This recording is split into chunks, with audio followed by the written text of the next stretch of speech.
coming. It's for the real. It's for the shout out Eric Andre. Follow me on this one. Say hello to Mr. Recess, the aftermath, the back cuts. Welcome back to Overflowing Cup. For those of you who just turned in, I'm Raena Camacho. The energy is real high here right now. You go, boy. I'm fucking around. We had Biz Markie here one day. Get the heck out of here. With Big Daddy Kane. Get the heck. Big Daddy Kane freestyled. It's actually on YouTube if you check it out. Big Daddy Kane freestyled over Biz Markie beatboxing. Nice. Live here. And actually they came for my birthday. I had a birthday party 2 years ago when we first opened Music Fiend, and it was my birthday party, and I had booked both of them for my birthday because I used to steal his records, and I used to tell people that Big Daddy Kane was my father. I really didn't like my father, so I used to tell people Big Daddy Kane was my father. Very interesting. Well, I wanted to interview you today because I just find it pretty amazing what you're doing here. You know what I mean, and how this whole concept evolved. So, start off by telling me a little bit about yourself, where you came from. I actually grew up. I'm from Rhode Island. I grew up in Cranston, and I graduated when I really took DJing seriously. Like, I started DJing in Cranston, sure. But when I took DJing seriously, I went to Central High School, and there was a couple of DJs there, and I just felt like I wanted to do something that I felt nobody else was doing, and whatever it would be, like whether it was putting out more mixtapes than everybody else or doing more mixes than everybody else. I just wanted to be a little bit different, but not totally away from just the DJing factor. So of course. So how long have you been doing this for? I'm gonna say about 17 years, if not more, like around 17 years. Wow. I found your story really inspirational, and with this whole new year, we're trying to inspire people to fall into who they are as people and take their dreams to the next level. So with me saying that, why don't you tell us your story? It's very interesting. How Music Fiend started actually was I was trying to get. I actually worked for 95.5 WBRU, which was a local station here, and Music Fiend was bred off of what they weren't, and what also was going on in the New England area. So when you say that they were bred off of what they weren't, what weren't they? They were only on Sunday. They only give you. I'm gonna say black music. Sure. I'm putting the quotations on it. Urban black music. They give you about 14 hours of black music. You can't even fit urban music in 14 hours. It's impossible. So what they would do is in the morning they give you like straight Christian gospel, and then Christian rap, and then they would give you like old school, and then they'll go regular rotation and maybe give you some they'll do underground at 12, and then slow jams. They'll try to fit everything in that one day. I think that first of all, I feel like they were gypping New England people. Like whoever listened to that station, and I was on it, and I understood like in the background in the meetings, it was like, hey, let's try to play this, and this, and this, and this in this one day, and try to make everybody happy, but you can't do it. You can't do that. Yeah, so you're trying to fit a mix show and all this other crap in one day, and it just wasn't fair to me. When I drive to New York and I'm listening to Hot 97 or Power 105, or if I'm going to Philly, I'm listening to Power 99. I'm just thinking like these guys on this station, like Funkmaster Flex, for instance, make, I don't know, like 10 G's to go out and DJ for 4 hours. How do they get to that point? And how they got to that point is when you come to New York, the first thing you do when you reach Connecticut, coming from Rhode Island or Boston, change your station. You change the state. That's the first thing you do. Exactly. So my thing was, I want to get to that point where someone could ride into Rhode Island and they can change the station to whatever station they hear is the station to listen to. Or if they want to go out, this is the station that's going to tell you where the hot spots are. We have none of that in New England. Now, I'm talking about Boston. I'm talking about Rhode Island. I'm talking about Connecticut. We hardly have that. They have it in Boston and Connecticut more, but Rhode Island, we don't have it at all. Sure. And to me, that's a problem. I think another problem was, and I don't think it's the problem now, but back in the day, it was so hard. You would go to New York, you hear all the hottest stuff, you know, like you can come back and bring music back because it just wasn't playing out here. I just left Orlando. I did Orlando what was that? What was I out there? Friday night. I was in Orlando. I was at House of Blues in Disney, and I was DJing out there, and the people were coming up to me. You got this song, The WAP? I've never heard of it. Mm-hmm. You know, and me just being innovative, I put on my internet on my phone, and I downloaded it real quick and acted like I had it. But I downloaded it real quick and I played it, and I'm like, every kid, as soon as I put it on, they were going crazy for this one song called The WAP. And I'm like, I've never heard of this song. Why I haven't heard of it is because we're not. I feel like the radio station, they stifle us and they don't make us record breakers. And that's going for any artist that's around, period. I'm talking about if you, here's my situation, and this is the fucked up thing, and I'm a talker, so this is the fucked up thing, is that in Rhode Island, you could literally take your last couple of dollars, go to the studio when you had to buy your kid Pampers, and decide that this track is going to be my moneymaker. You go to the studio, you give the engineer the track, you make the track, everything's set in stone, it sounds great, all your friends and family love the song, they're telling you you're going to be the next Jay-Z or Kanye West or whatever, but then after that, who the fuck hears it? Nobody, because they give nobody a shot. Well, that's the conversation we had, you know, in opening up. Exactly, and I think that's where, one, where Music Fiend comes in, two, where we need to get it right, and three, what all the other radio stations are lacking. They're lacking that, let's make a star from here. Let's stop playing all these, Rihanna, I know girls that could sing probably way better than Rihanna. And I'm talking live, I'm not talking bullshit, like, there's so many. We used to have this thing. It was like a what do you call it? Showtime at the Apollo, where we would do a contest and give away $1,000 to the person who won the contest, basically. And we had this girl who could sing her ass off. She won the $1,000, and I swear this girl has the best voice I probably ever heard, but will never see the time of day. Yeah. Never see daylight in the industry. Well, I think in terms of that, I think there needs to be a revolution amongst the DJs, because from what I understand, a lot of the DJs get bought. You know, you have these artists who have these huge parties. That's true. It's called payola. Exactly. They send all the DJs to Puerto Rico or some extravagant island. You know, and they buy their time. You know, and before you know it, that's the only thing. Huh? Oh, of course I do. That's the only thing spinning. Yeah, and it's unfortunate. You know what it is? It's a lot of DJs. They'll sell their soul, and you know something. I'm not even gonna blame them. Because the way the music industry right now, if you don't sell your soul, you're gonna be in a fucked up position for the rest of your life, DJing like little kids 1-year-old parties for the rest of your life till you're 50, and it's that puts you in a messed up position, because instead of listening for the great music and what you think will win, you end up giving in to the whole right now the whole cash money thing. Like Drake, Nicki Minaj, and Lil Wayne are the only. I swear, DJing a party, you play that every other song. Yeah.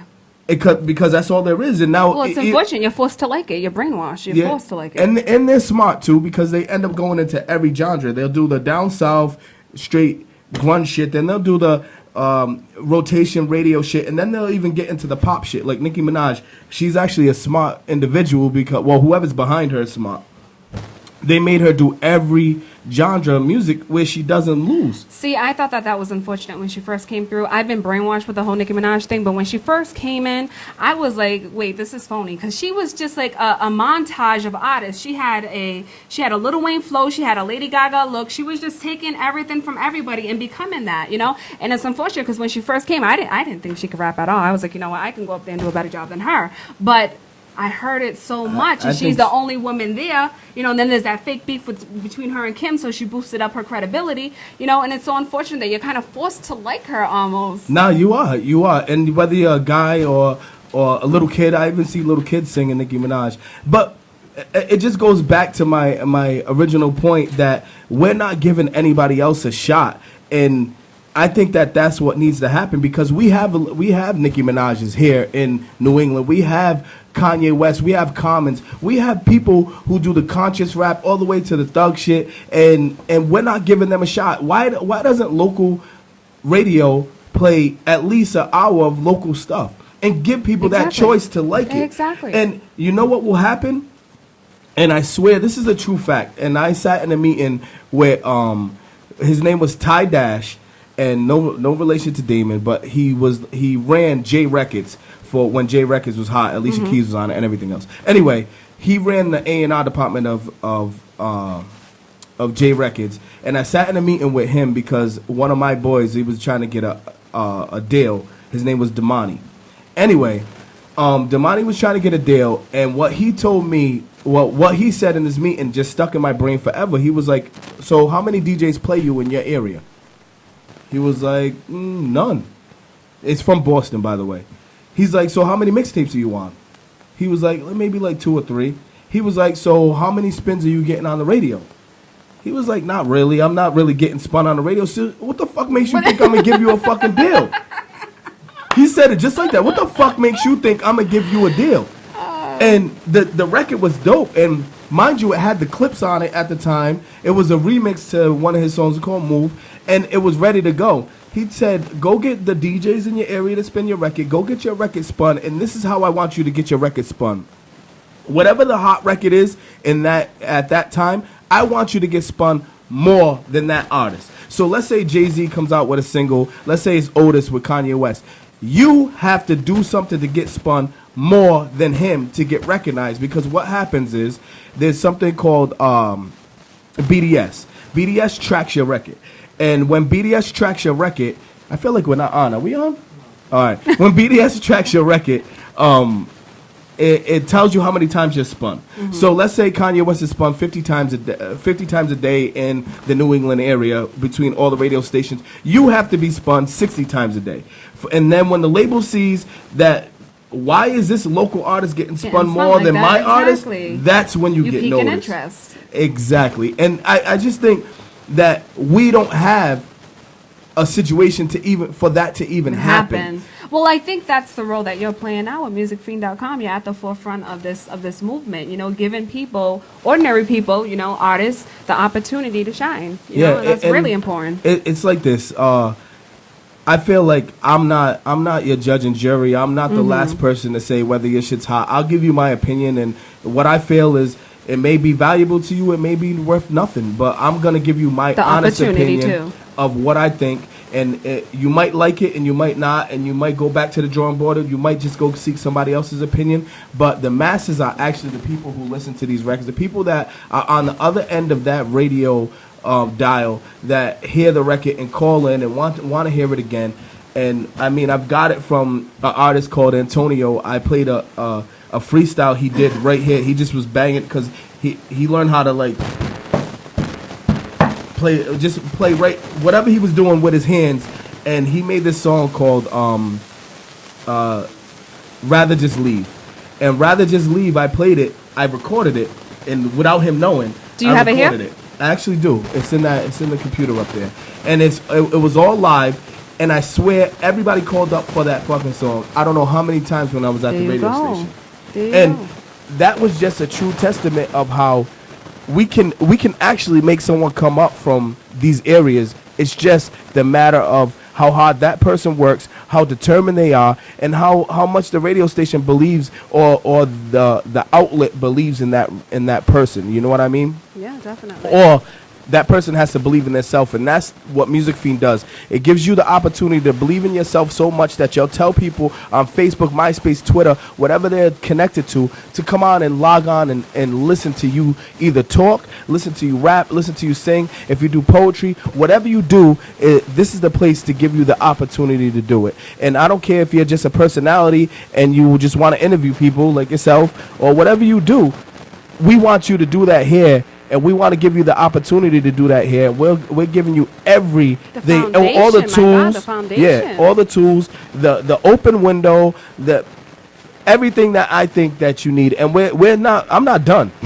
I'm nowhere near done. I got the studio I want to do in the back, and I got so much other things I want to do to make this look bigger. Before you go into talking about what you want to do, you've inspired many, I think, with what you've done. And I want you to explain to these people, like, how did it start? There was controversy that pushed you to this level. What was that tipping point for you? The tipping point was I actually tried to get a job at a radio station, Hot 106, and they basically told me, like, nah, we're not. Thank you, Hot 106, by the way. I'm going to tell you what was said. This is actual true shit. We don't like your demographic. Wow. Demographics? Yeah, my demographic. So basically, my demographic to me is the people that listen to your station anyway. Exactly. So what are you trying to tell me? And I hate to play the race card in any situation. I really do. But I grew up in an all-white school where I was the fourth, only of 4 black students. And I grew up in areas where like there was nothing but black students. So I hate to play the race card, but I know how to play both sides of the motherfucking fence. And that they were just telling me basically, listen, we don't want your black ass at our radio station. 1, because we already know who you're gonna bring with you. 2, because I'm outspoken, and I if I feel like something is wrong, it's wrong. And that's the bottom line. So it seemed like there was a lot of hate going on. Yeah, no, it was. It definitely was. What did you do about that hate? I feel what you did about the hate. But I think Let's get into details. I think I felt like something needs to be done about this. Like I felt it for a while, but I really felt it when I left 95.5, tried the Hot 106 thing. I felt like it's time to really do something about it. I got with a couple of people, my cousin, one of my friends, and I said, listen, we need to either make a move or like we don't even need to be here. You know what I mean? And it was the beginning of, I don't know, like we probably did like, I want to say like 30, 40 meetings with every DJ, every promoter. Even if I never got along with him, even if I never talked to him in my life, I hit him up on MySpace or whatever was popping at the time, Facebook. And I just told him, listen, this is what we're doing. You can look at it. I had everything on a piece of paper. I didn't even have a building yet. And I had everything on a piece of paper. I just knew where I wanted to put it, and I knew that I wanted to make it a situation from Do the Right Thing. If y'all watch that movie, Samuel Jackson was in the window, and when he DJ'd, he seen everybody from the street. And that's what inspired me. That the other thing is, a lot of DJs are actually not bad looking. You know what I mean? So why not give them the area to say, hey, that's you, that's what you look like. You know what I'm saying? Like you could listen to a DJ and never know what that person looks like. Yeah, they're always known for their voice. Yeah, right? they always say that people who go ahead. I got a face for radio. Exactly. You know what I'm saying?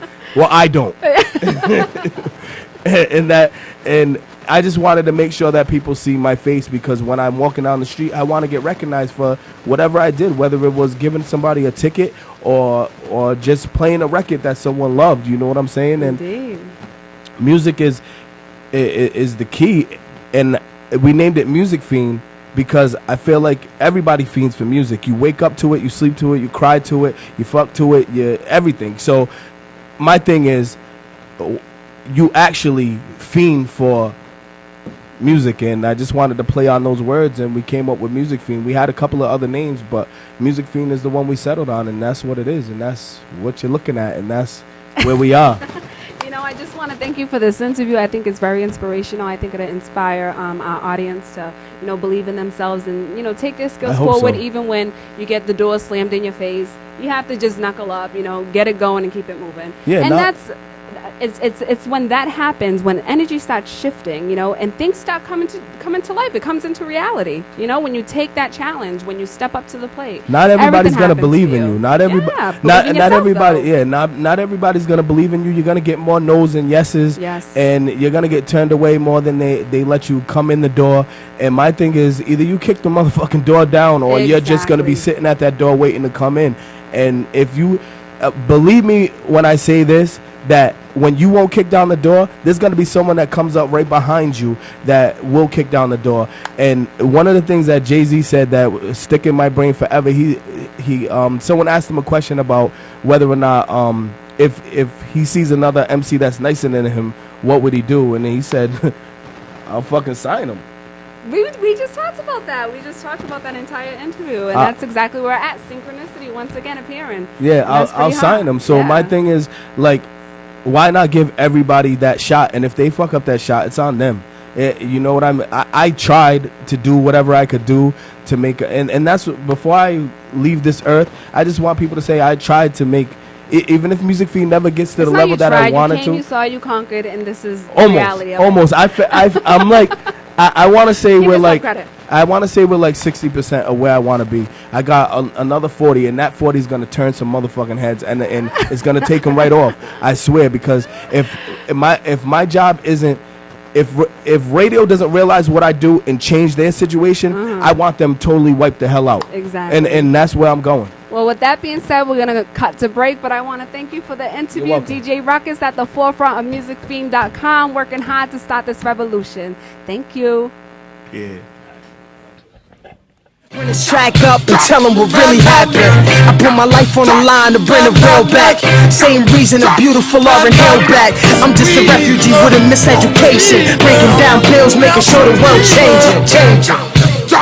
Yeah, I had to do it for the real. Shout out Eric Andre. Good Karma Gang is in the building. There go that Otis freestyle.